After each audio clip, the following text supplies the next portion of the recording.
주부를 참조하시기 바라겠고, 청년부가 은혜롭게 좋은 날씨 가운데서 수련회를 마치게 돼서 함께 감사하고 좋았습니다. 오늘 출애굽기, 계속해서 출애굽기 말씀을 나누고 있는데, 오늘 광야에서 만난 것들이라는 말씀을 통하여 하나님이 하신 일과 우리의 모습이 어떠한지를 보는 시간 되기를 바랍니다. 저는 인생이 참 평탄하지 않았습니다. 많이 힘들었습니다.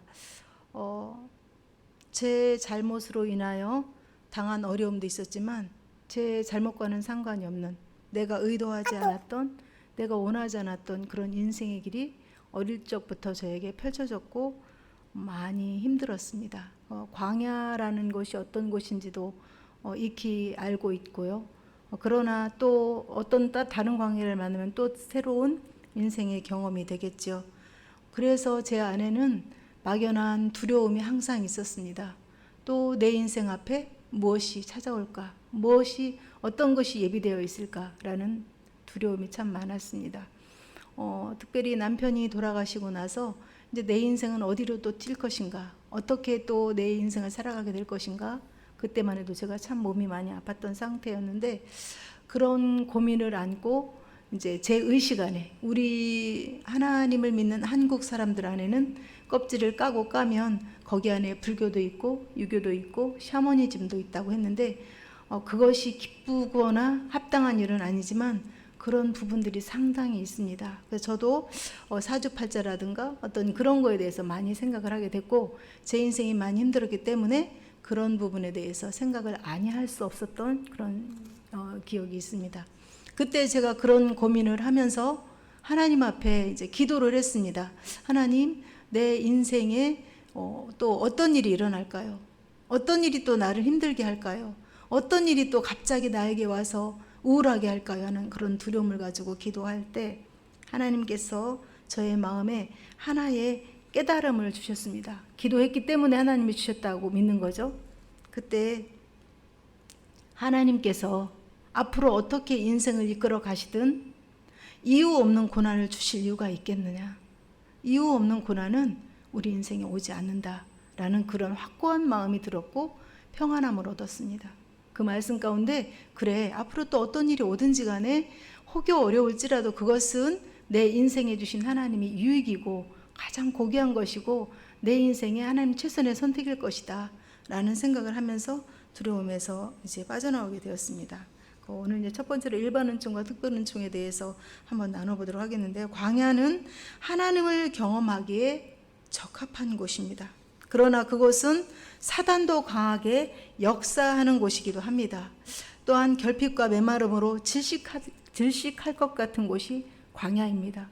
현실적인 광야도 그러한 곳이고 영적으로 광야를 만나도 똑같습니다. 일반적인 은혜가 세상을 상징하는 애굽과 같은 곳이라면 애굽은 그렇지 않아요?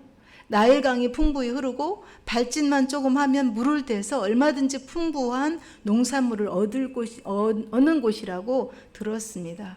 그런 곳이 하나님이 주신 일반적인 은총과 은혜의 땅이라면, 하나님의 특별한 은혜는 광야를 걸쳐서 가는 가나안입니다.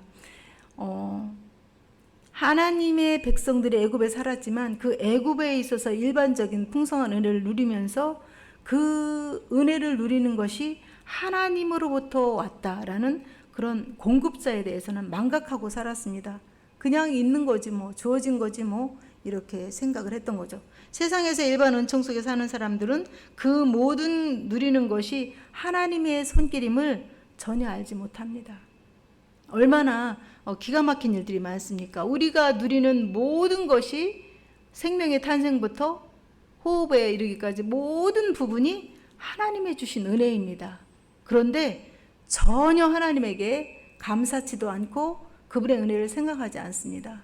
심지어는 하나님의 주신 그 모든 혜택을 가지고 우상에게 가서 우상에게 정성껏 바치는 것을 볼 때 얼마나 기가 막힌지, 그 하나님의 은혜를 모르기 때문에 그 하나님도 찾을 수 없습니다.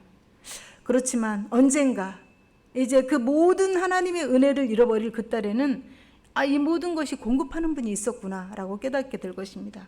그때는 어쩌면 늦었다고 볼 수도 있겠지요. 땀 흘려 사람이 아무리 일을 했어도 그것을 하나님이 허락해서 하셔야만 내 손에 들어오고 내 입에 들어갈 수 있는 것이죠. 사람이 살 수 없는 곳 광야, 메마른 사막을 일컬어 광야라고 하는데 이거는 이제 기독교 교회 안에서 많이 사용하는 언어입니다. 광야가 성경에 나와 있고 광야가 훈련장이며 광야를 지나오신 분들이 많기 때문에 그렇겠죠. 그래서 광야는 이스라엘 출애굽한 이스라엘 백성들이 지나온 곳이지만 또 그 후대에 오고 오는 그리스도인들이 그들과 같은 길을 거치고 지나가는 길이기도 합니다.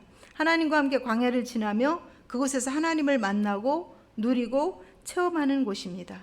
그것이 그리스도인에게는 특별한 은혜와 은총의 장소입니다. 이스라엘 백성들이 하나님의 전적인 능력으로 애굽을 탈출하여 홍해를 건너서 가나안 가는 길에 광야를 만나게 됩니다. 16장 서두에서는 출애굽한 지 둘째 달 15일이 되었다라고 했습니다.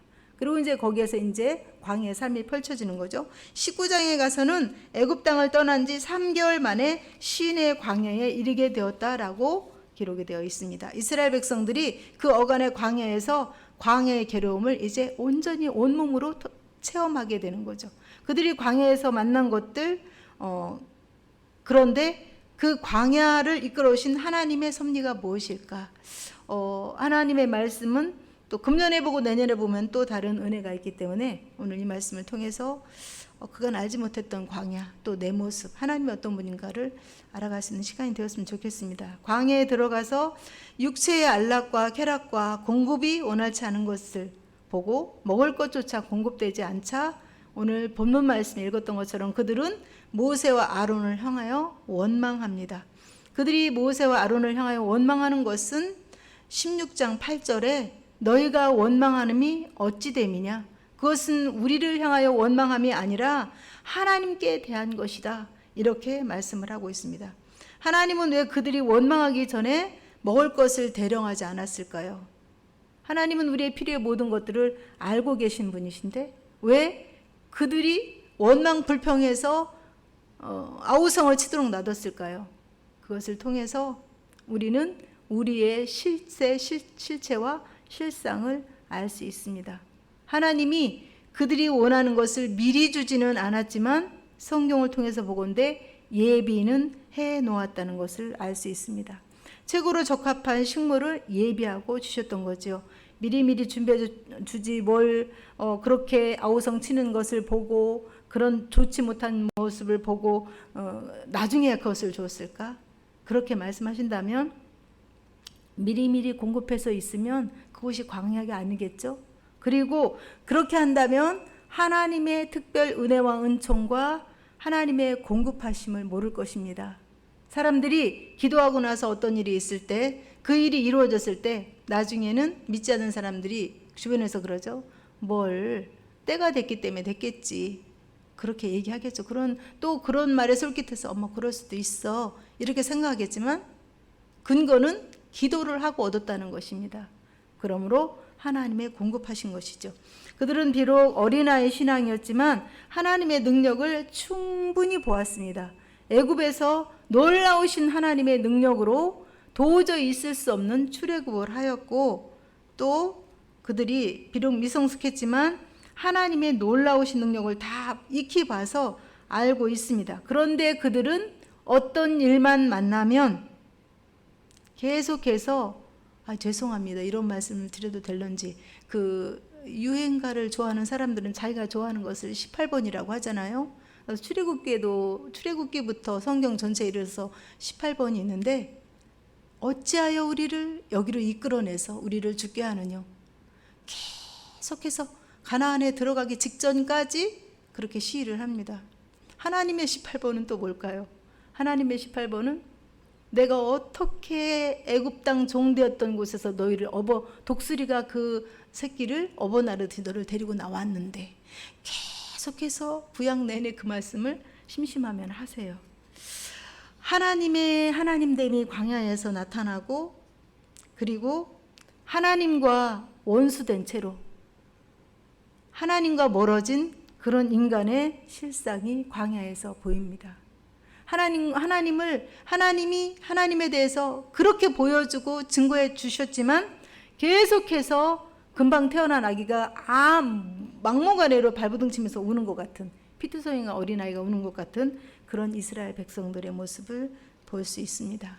광야에서는 인간의 실상이 보입니다. 내가 어떤 모습인지 알게 됩니다. 우리는 지금 일반적인 모든 은혜와 은총 가운데 있기 때문에 그 가운데 믿음 생활하는 것은 어쩌면 잘 믿는 사람처럼 보일 수 있습니다. 푸르른 나무가 무성히 자라서 숲을 덮을 때는 그 나무의 실상이 보이지 않습니다. 그런데 가을에 그 낙엽이 다 떨어지고 난 다음에 그 골만 남은, 나무 가지만 남은 것을 볼 때 본래의 모습을 우리가 보지 않습니까? 사람의 모습이 그렇습니다. 하나님을 잃어버린 존재가 사람입니다. 인생입니다.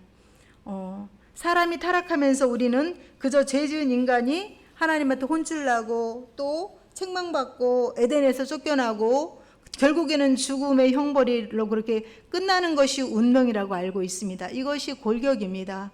그런데 거기서 또 한 가지 덧붙이자면 우리는 완전히 하나님을 잃어버린 존재라는 것입니다. 우리의 모든 삶에 그렇게 살아가고 있다는 것입니다. 그것이 인간의 상태이고 지금 세상에서 벌어지는 일들이 그런 상황임을 우리는 알 수 있습니다. 그러므로 어려움을 당하면 그 인간의 본래의 태도, 본래의 모습이 나타나는 거죠. 원망과 불평이 어디서 출발하겠습니까? 그 근원에는 불신과 두려움입니다. 짜증이 심한 사람 안에는 불안과 두려움이 내재되어 있습니다. 그 밑바닥을 우리가 드러내고 있는 거죠. 그러므로 광야에서 그들을 인도하신 분, 그 놀라운 능력이 분을 염두에 두지 않고 하나님을 신뢰하지 않고 광야로 인도하신 분이 광야를 지나게 하지 않을까. 그런데 그들은 기도의 간구와 하나님을 신뢰하는 모습을 보이지 않습니다. 원망하는 거죠. 전도자도 마찬가지입니다. 여기에서 우리는 좀 비약적이기도 하지만 모세를 전도자로 볼 수 있습니다. 그들을 하나님의 명령에 의해서 이끌어냈기 때문입니다. 그런데 계속해서 무슨 일만 있으면 아우성을 치고 원망불평을 합니다. 우리는 오래전에 있었던 출애굽 사건이었기 때문에 읽으면서 또 그랬구나 이렇게 읽지만 현장에 가본다면 그 이스라엘 백성들이 어마무시하게 많은 사람들이었죠. 그 모든 사람들이 지금으로 말하면 쟁의가 발생하는 거예요. 머리에 띠띠고 주먹 쥐고 죽일 듯이 아우성을 치고 엎치락 뒤치락 하는 거죠. 근데 그게 누구한테 하는 거라고요? 하나님 앞에서 그렇게 한다라는 거예요. 우리의 모습이 그렇습니다. 우리는 어른들 앞에서 형제간에 다투거나 나쁜 말을 하거나 불평을 하거나 이렇게 하지 못하도록 배웠습니다. 그런데 이들은 하나님 앞에서 그렇게 아기다툼을 하고 그렇게 하고 있는 거죠. 왜 우리를 어찌해서 우리를 이곳으로 이끌어내서 누누이 말했겠죠. 복된 복지 가나안에 대해서 귀가 뚫어지게 들었으련만은 계속해서 사사건건이 이제 원망불평을 하고 심지어는 가나안 땅 입성을 앞두고 정탐하고 들어온 다음에는 이제 부정적인 믿음이 없는 사람들의 말에 솔깃한 그 말을 들은 사람들이 지도자를 다시 세우고 애굽으로 돌아가자고 합니다. 울고 불고 불평하고 그렇게 하고 있는 것을 봅니다. 하나님의 마음이 어땠을까요? 하나님과 함께 동역자였던 모세와 아론의 마음은 어땠을까요? 하나님의 사랑은 참 슬픈 사랑입니다. 하나님은 죄로 인하여 완전히 죄에 체질화된 그런 사람들을 이끌어가기 위해서 여전히 피투성이가 되어 응행거리는 것 같은 자라지 않는 그런 미성숙한 자녀들을 끝까지 품고 사랑하고 이끌어 가야 하기 때문에 얼마나 슬픈 사랑이었는지요. 부모님이 되신 분이시고 부모님이 자녀로 인하여 가슴 찢어지는 일들이나 가슴 무너지는 일들이나 여러 가지 일들을 겪은 분이라면 하나님의 이 심정을 알 수 있을 것입니다. 이스라엘 백성들은 계속해서 그러한 모습을 하나님 앞에 보였습니다. 하나님이 어떤 때는 내가 너하고 같이 가지 않겠다라고 말씀하실 만큼요. 오직 했으면 우리를 당신처럼 사랑하신 하나님이 그렇게 말씀을 하겠습니다.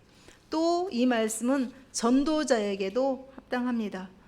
애쓰고 힘써서 금식하고 철야하고 기도하고 기도 부탁하고 불이 나게 그 집에 문턱이 달도록 뭐라도 하나 생기면 내 입에 넣지 않고 가지고 가고 돈 몇 푼 있는 거 가지고 사서 출입하면서 온갖 비율을 다 맞추고 이제 그 사람을 데려다 놓습니다.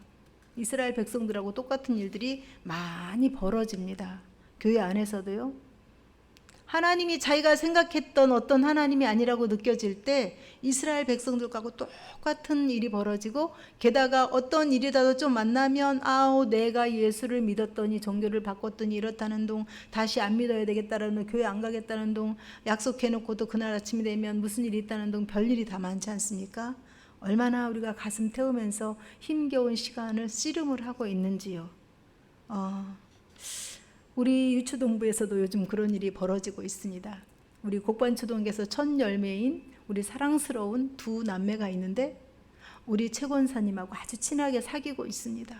연인처럼 날마다는 아니지만 통화하고, 이제 우리 권사님의 목표는 뭐겠습니까? 예배자로 세우고 주일 예배 나와 하나님의 말씀이 들어가고 믿음이 들어가고 하나님의 사람으로 자라서 이곳에서 청년이 되기를 바라고 장년이 되기를 바라겠죠. 저도 마찬가지예요. 여기에 오는 어린이들은 절대로 나가지 않게 해주시옵소서. 하나님 날마다 때를 쓰고 그렇게 기도하고 있거든요. 그런데 전하하신 말씀을 들어보면 서로가 다른 거예요. 그네들은 권사님의 따뜻한 사랑, 그 그냥 푸근하고 넉넉한 마음, 자기한테 친절하게 해주고 맛있는 것도 사주겠어요? 이렇게 가게도 딱 정해서 그렇게 해서 이제 사달라고 하고, 그러면 권사님의 마음은 예배가 바쁜 거죠. 그런데 그의 마음은 틀린 거예요. 하나님, 구원, 죄사함, 천국 이런 거에 대해서는 눈꼽만큼도 관심도 없고 알고 싶지도 않은 거예요. 귀엽고 사랑스럽습니다. 그래도 저 밖에 있는 예수님의 그림을 보고 아저씨가 양을 안고 있는지 그 집이요? 이렇게 얘기했던 애들이거든요.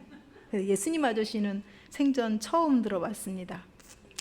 하나님은 우리에 대하여 영원한 계획과 비전을 가지고 계신 분이십니다.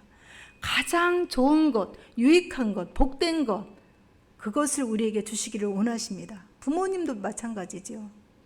그렇지만 우리는 타락한 본성은 내가 원하는 것, 내가 만족할 수 있는 것, 내가 쾌락할 수 있는 것, 그 육체적인 것, 그거 충족시켜 달라고 아우성을 치죠. 그렇게 때를 쓰고 힘들게 하지만 하나님은 그들을 버릴 수 없습니다. 그러므로 하나님의 사랑은 인자한 사랑입니다. 오래 참고 가슴 아프면서도 또 끌어안고 가는 그런 사랑을 이제 하나님의 사랑이라고 할 수 있습니다. 저도 하나님의 사랑에 대해서 말씀을 누가 해보세요 이렇게 얘기한다면 하나님이 기묘하게 주신 것들이 참으로 많습니다. 말씀도 또 기도 응답도 어쩌면 그렇게 하나님은 정확하게 주셨는지요. 그렇지만 하나님의 사랑에 대해서 말해보세요라고 한다면 저는 내 마음 안에 하나의 영상이 있습니다. 나를 사람 만들려고 머리를 풀어 헤치고 눈물 콧물을 흘리고 회초리를 들고 나를 매를 때리면서 가슴 찢어지는 그 하나님의 영상이 나에게 보였습니다. 그 이후로 나의 고백은 나의 하나님이 나를 어떻게 키워오셨는데, 나의 하나님이 나를 어떻게 키워오셨는데 그 마음 안에 그 사랑이 느껴집니다. 그래도 돌아서면 무슨 일이 있으면 또 불평하고 그렇게 살아가고 있는 것이 우리의 연약함입니다. 타락한 본성이 그런 거죠. 하나님을 싫어합니다. 우리는 하나님을 싫어하고 그분이 주신 것들에 대해서만큼은 관심이 지대합니다. 죄를 선택하면서 눈이 밝아, 사탄이 그랬죠. 너희 눈이 밝아 하나님처럼 된다라고 했던 사탄의 거짓말이 여실히 우리의 삶 가운데서 드러나고 있습니다. 하나님께 대하여 오히려 눈이 어두워지고 육의 눈이 밝아져서 세상에 찰나적이고 육체적이고 썩고 쇠하고 멸망으로 이끌어갈 그것을 우리는 탐닉하고 산다라는 것을 광야에서 우리는 알 수 있습니다. 그러나 그런 것들을 이제 그런 모든 것들을 잃어버린 날이 있을 것입니다. 우리에게 개인적으로 이 온 우주적으로 종말을 누구나 다 맞이할 것이기 때문입니다. 그러나 그것이 헛된 것이었고 내게 유익한 것이 아니었고 내가 다 토해놓고 토해버려 해도 아깝지 않을 것이었다는 걸 알 때는 이미 늦은 때일 것입니다. 저와 우리 함께 예배하는 분들은 나는 그렇지 않아요. 나는 그렇지 않습니다. 나는 정말 하나님 제일주의, 하나님 우선순위, 하나님 중심, 예배 중심, 교회 중심, 봉사하고 이렇게 산다고 생각하시죠? 그거 맞습니다. 그렇게 성숙한 분도 있습니다. 그런데 그렇지 않습니다. 우리 마음 밑바닥 안에는 하나님과 원수된, 하나님을 싫어하는 그런 것들이 있습니다. 하나님 한 분만으로 만족하지 않습니다. 하나님이 주신 것들, 그런 것들이 없어진다고 한번 생각을 해보십시오. 그 나의 신앙 고백이 이제 어떻게 나올 것인지. 그래서 성경에서 대표적으로 이제 끔찍한 광야를 겪었던 대표적인 인물이 욥입니다. 그 욥에 대하여 시험을 할 때 사탄이 하나님 앞에 나아가서 고도로 꾀가 높은 그 사탄이 정곡을 찌릅니다. 약점을 찌르고 딱 건수를 잡아서 대만한 것들을 가지고 나가는데 하나님이 사단아 내가 내 종 욥을 유의하여 보았느냐 그같이 온전하고 정직하여 하나님을 경외하며 악에서 떠난 자는 세상에 없다. 이렇게 당당하게 사탄에게 말씀을 하고 있습니다. 과연 욥기를 보면 욥처럼 아름다운 의인이 없었던 것을 볼 수 있습니다. 모든 인생은 죄인이지만요. 그런데 사탄이 감히 하나님께 뭐라고 참수합니까? 욥이 까닭 없이 하나님을 경외하리까? 그렇죠? 광야에서 우리의 모습을 한번 비춰보시기 바랍니다. 그래서 주께서 그의 집과 그의 모든 소유물을 울타리로 두르심이 아니니까 이렇게 말하는 거예요. 주께서 그의 손으로 하는 바를 복되게 하사 그의 소유물을 땅에 넘치게 하셨습니다. 이제 주의 손을 펴서 그 모든 소유물을 치서서 그리하면 틀림없이 하나님을 향하여 욕하지 않겠나이까? 이렇게 도전장을 내는 거예요. 욥을 두고 하나님과 사탄이 싸움이 벌어진 광경을 우리가 알 수 있습니다. 사탄은 진실을 말하지 못합니다. 그런데 사실은 들어서 말합니다.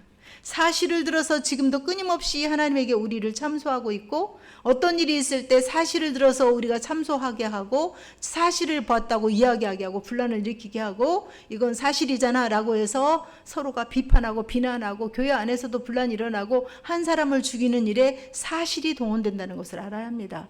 인자와 진리와 사랑인지 이것이 덕인지 보다는 사실을 갖고 얘기하는 것은 사람을 죽입니다.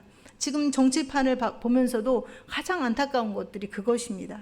어찌 한 나라를 이끌어간다고 하는 사람들이 저렇게 유치하게 비난하고 신랄하게 비판하고 끌어내릴 수 있을까? 국민들이 걱정하는 이런 판국을 보면서 너무나 안타까운 것을 볼 수 있습니다. 사탄은 인간의 타락한 본 속성을 아주 잘 압니다. 그래서 그것을 가지고 하나님 앞에 사람을 참수하고 공격하지요. 여기서 우리가 생각해 볼 것이 무엇입니까? 사람은 하나님을 경외하고 하나님 사랑해요, 사모해요 이렇게 하고 있지만 내게 어떤 것이 욥처럼 내게 어떤 것들이 두르고 있을 때의 고백입니다. 조금 내 기분 상하고 내 마음 불편하고 내 삶에 고난과 역경과 아픔이 오면 그렇게 하지 않습니다. 금방 원망, 불평이 나오고 짜증이 나옵니다. 저도 그런 기억이 있었습니다. 그때 하나님께서 네가 나를 사랑한다고 하더니 이건 뭐지? 라고 아주 호되게 책망한 적이 있었습니다. 그러므로 광야를 지나면서 참된 믿음이 광야를 들어갔을 때 생성되는 것입니다. 그곳에는 내게 주었던 혜택이 하나도 없는 곳이기 때문에 거기에서 하나님을 만날 수 있는 거죠. 욥은 하나님의 은혜를 받은 사람으로서 끝까지 그 신앙의 순결을 지켰습니다. 그는 성숙한 하나님의 사람이었다는 것이 그 지독한 고난의 광야에서 입증이 되었습니다. 이렇듯 사람은 하나님보다는 그분이 내게 줘 유익한 육체의 것들을 누리는 재미와 즐거움을 하나님보다 더 좋아하고 있다는 것을 잊지 말아야 합니다. 우리 안에 늘 그런 것들이 있다는 것을 잊지 말아야 합니다. 이 사실을 또 사단이 잘 알고 있다는 거죠. 이런 것 때문에 항상 우리를 시험에 빠지게 하고 넘어뜨리고 신앙에서 퇴보하게도 합니다. 영에서 육으로 흘러가 버린 하나님과 원수된 우리의 모습, 것을 항상 기억해야 할 것입니다. 이스라엘 백성들은 원망하면서 차라리 애굽에 있는 고깃가마 곁에서 죽었으면 좋았을 것인데 어찌 우리들을 이렇게 이끌어내서 우리를 죽게 하는고. 장차 하나님이 비전, 하나님이 세운 계획, 하나님의 공급하신 그런 것들에 대해서는 생각하지 않습니다. 당장 우리의 모든 모습이 광야의 이스라엘 백성과 우리의 모습이 똑같다는 타락한 본성이 우리 안에 그때나 지금이나 있다는 것이 비애임을 항상 기억해야 되겠죠. 그 다음에 또 맛없는 만나는 싫다고 합니다. 오늘 이제 하나님께서 하나님의 영광을 보리라고 하고 아침 저녁으로 만나를 내려주시죠. 그런데 나중에 민수기에 가면 이 박한 식물이 싫다, 실력이 난다, 이제 먹고 싶지 않다, 이렇게 얘기를 합니다. 제가 이제 전 교회에서 중고등부를 사역을 같이 협력하면서 중고등부 전도를 열심히 할 때였습니다. 학교 전도를 했죠. 그런데 그때 제가 출근하면서 하나님 앞에 그냥 걸으면서 우리가 기도를 올려드릴 때가 있잖아요. 그때 제가 그랬어요. 하나님, 누구가 교회 오면 재미가 없대요. 말씀이 듣기 싫대요. 어떻게 하면 좋아요, 하나님?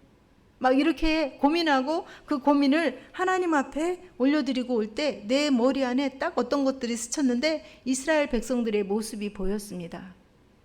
만나가 맛이 없다고, 박한 식물을 싫어한다고, 질력난다고, 애굽의 참외와 부추와 마늘과 수박과 고기가마 곁에서 차라리 죽는 것이 낫다라고 이렇게 합니다. 그런데 만나는 신약에서 예수 그리스도를 상징하고 생명의 떡을 상징하고 이스라엘 선조들은 그것을 먹고 광야를 지났습니다. 광야에서는 만나 외에는 생명의 양식이 없습니다. 그것이 신약과 이후에 예수님 올 때까지라도 만나만이 우리에게 생명을 줍니다. 맛이 있던 없던 그것은 타락한 내 본성이 느끼는 바가 그렇다고 해도 어쩔 수 없는 사실이 만나 외에는 우리에게 생명을 주는 생명의 양식이 없습니다. 하나님을 잃어버린 세대는 쾌락을 추구하고 지금은 말세라서 하나님을 사랑하는 것보다 쾌락을 더 사랑하는 세상이 되었습니다. 지금은 또 먹거리에 대해서, 먹방에 대해서 얼마나 많은 그런 것들을 우리가 보지 않습니까? 이런 세대는 더욱 하나님을 찾지 않을 것입니다. 왜냐하면 하나님이 주시는 쾌락, 그거는 이 안에 들어와서 하나님을 만나고 영생의 소망을 알고 부활의 예수님을 만나고 하나님의 말씀이 얼마나 꿀처럼 달달하는 것을 아는 사람 외에는 다 원하지 않기 때문에 만나에 대한 관심은 없습니다. 지금 이 시대는 더욱더 그런 세대입니다. 얼마나 쾌락을 쫓아서 삶을 그쪽으로 살아가고 있고 치중하고 있는지 알 수 없습니다. 그러므로 예수님께서 양식을 배불리 먹인 다음에 다 나중에는 이제 그것이 아니다 보니까 많은 사람들이 떠났다고 했죠. 베드로는 떠나지 않았습니다. 영생의 말씀이 여기 있사오매 우리가 누게로 가오리까 이렇게 말씀하시고 예수님은 우리에게 말씀하시기를 썩을 양식을 위하여 일하지 말고 영생하도록 있는 양식을 위하여 일하라 이렇게 말씀하고 있습니다. 거기에는 그 세상의 것들이 주는 그것에는 영원하지 않습니다. 순간적인 쾌락, 순간적인 누림은 있지만 거기에는 그런 것들이 없습니다. 그런데 그런 것들을 모르는 그 사람을 만나의 기쁨, 예배의 행복, 예배자로 살아가는 그 영원한 소망이 주는 끊어지지 않는 기쁨을 전하려고 하니 얼마나 하나님도 힘드시고 하나님이 고생이 많으시며 아론과 모세와 또 지금 우리 함께 전도하고 세워가고 양육하고자 하는 사람들도 역시 같은 괴로움을 느끼고 있을 것입니다. 세상은 참 꿀잼이 많기 때문에 그런 것이죠. 그들에게 예배와 그들에게 하나님의 말씀과 그런 것들은 듣기도 싫고 바라지도 않는 그런 것이라는 것이 너무나 슬픈 일입니다. 그런데 그것이 우리 교회 안에서 우리 성도들 안에도 그런 소욕을 얼마든지 가지고 있다라는 거죠. 하나님은 우리를 종종 광야로 인도하실 때가 있습니다. 그때는 참으로 고난의 날이지만 하나님의 편에서 볼 때는 특별한 은혜와 은총을 베풀기 위한 계획이 있는 곳이라는 것을 우리는 알아야 합니다. 하나님은 가끔 우리를 광야로 초대하면서 거기에서 만나자고 우리를 초대합니다. 우리가 원하는 안락함, 내가 추구하고 내가 안연하게 느끼는 그런 모든 것들은 다 송두리째 빼앗기고 생각지 않았던 세계가 광야에서는 펼쳐집니다. 똑같은 세상을 살고 있지만 내 삶이 예전과는 전혀 다른 삶이 펼쳐지고 있습니다. 샘솟던 은혜의 물이 쓴물로 변하기도 하고요. 풍요롭고 만족하게 해줬던 물질도 사라질 때가 있고요. 자녀가 나를 무너지게 할 때도 있고요. 잘 나가던 사업도 또 그 다음에 인기도 내가 원하는 그런 것들이 다 사라져버리는 그런 광야를 우리가 만날 때가 있다는 거죠. 그런 곳으로 우리를 초대하고 있다는 것입니다. 그런데 하나님은 광야를 통하여 믿음이 믿음되게 하기 위한 오직 광야에서는 하늘만 열려있는 곳인데 베드로가 파도를 바라보지 않고 주님을 바라보고 갔을 때 생명을 얻었던 것처럼 광야를 지날 때는 하나님이 하루하루 베풀어 주시는 만나가 있어야만 살 수 있습니다. 그렇지 않으면 질식할 수밖에 없어요.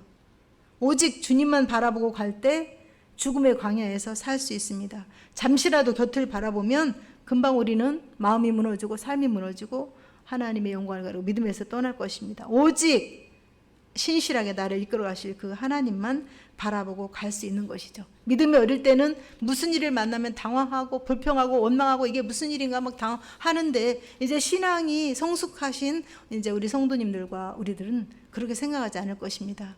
하나님 또 저에게 무슨 말씀 하시려고요? 하나님 저를 만나고 싶으시군요. 하나님은 또 이것을 통해서 나에게 어떤 새로운 세계를 이끌어 가실런지요. 어떤 하나님을 또 나에게 보여주시려고 이렇게 이끄셨는지요. 하나님 제가 순종하고 가겠습니다 라고 하는 것이 성숙한 믿음일 것입니다. 하나님은 사랑하는 사람에게 이런 고난을 가끔 허락하십니다. 거기에는 사람이 다 해석할 수 없는 하나님의 뜻과 섭리가 있습니다. 어떤 사람이 간증하는 걸 제가 들었는데 그 사람이 너무나 고난과 환난과 역경이 심하다 보니까 하나님 앞에 정말 따지는 기도를 하면서 울부짖었겠죠.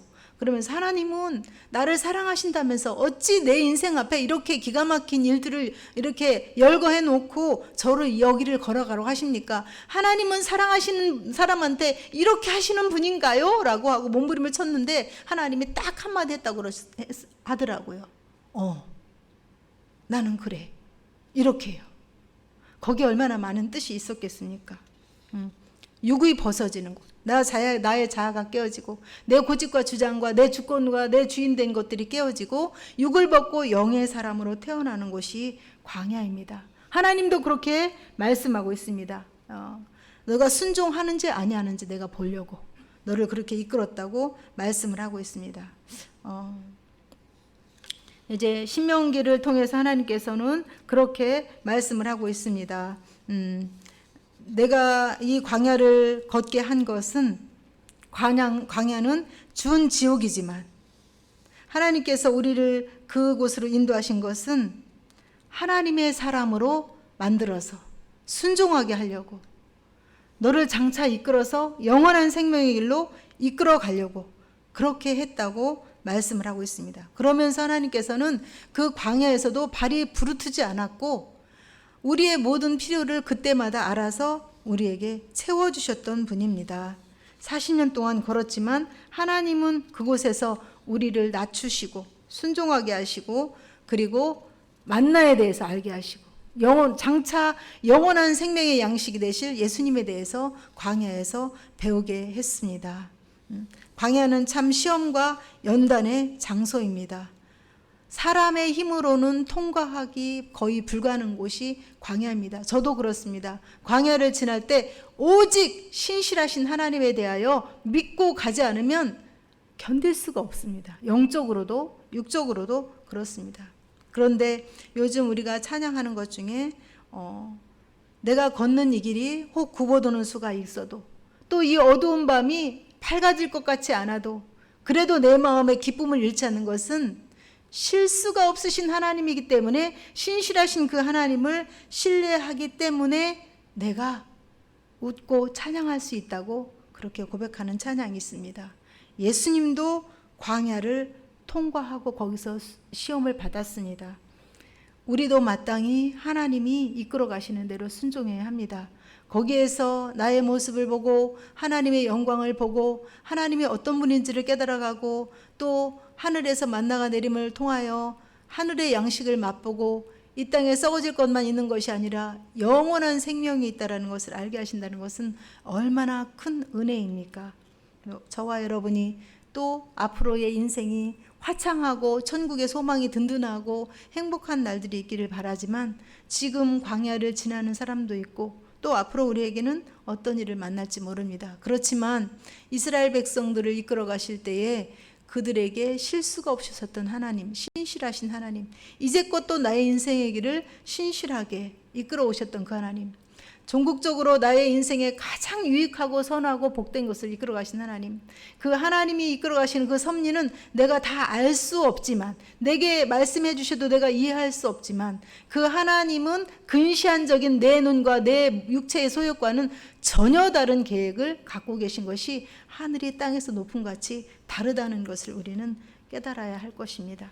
앞으로 어떤 일이 있을지라도 이 신실하신 하나님을 믿고 우리가 믿음으로 끝까지 승리하는 저와 여러분이 되기를 바라고 말씀을 마치도록 하겠습니다.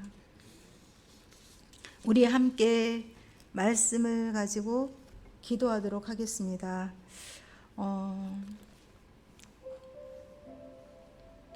오늘 말씀을 통해서 우리의 타락한 본성, 썩을 것, 찰나적인 것, 결국은 나를 멸망으로 이끌어갈 것을 그렇게 간절히 찾고 구하는 우리들의 모습, 우리를 이끌어 가시는 그 하나님의 사랑, 또 우리도 여전히 전도자인데 우리가 얼마까지 인내하고 또 사람을 섬기고 살아가야 할지, 이런 모든 것들을 생각하면서 하나님 앞에 광야를 걷게 하신 그 하나님, 위대하신 하나님, 선하신 하나님의 뜻을 믿고 감사하며 앞으로 또 어떤 일이 우리에게 벌어질지라도 하나님을 믿고 신뢰함으로 기쁨을 잃어버리지 않고 가는 저희 모두가 될 수 있도록 함께 기도하면서 나가도록 하겠습니다.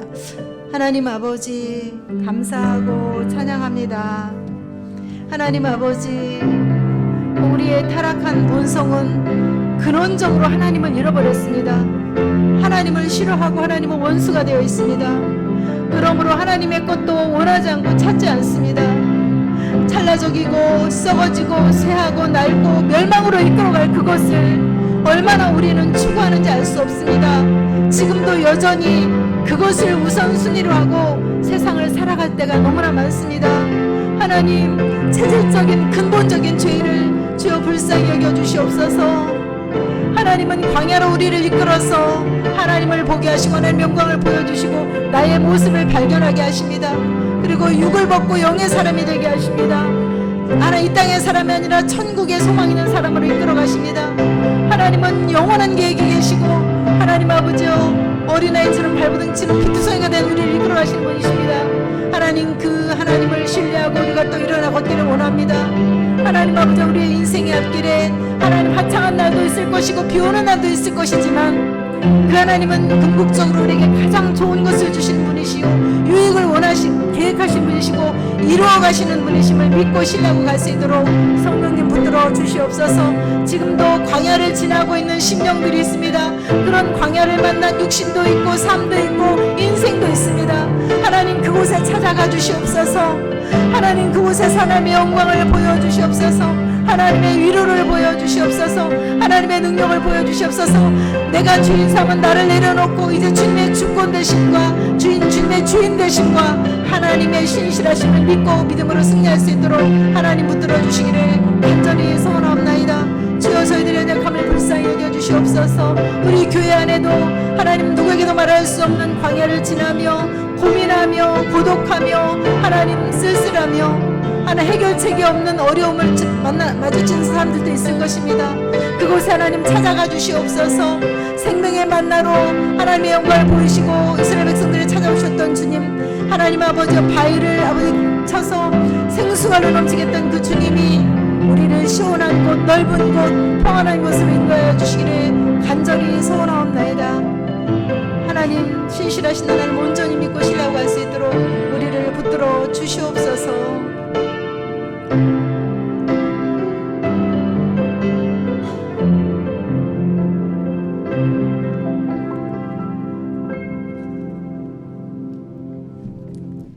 찬송가 209장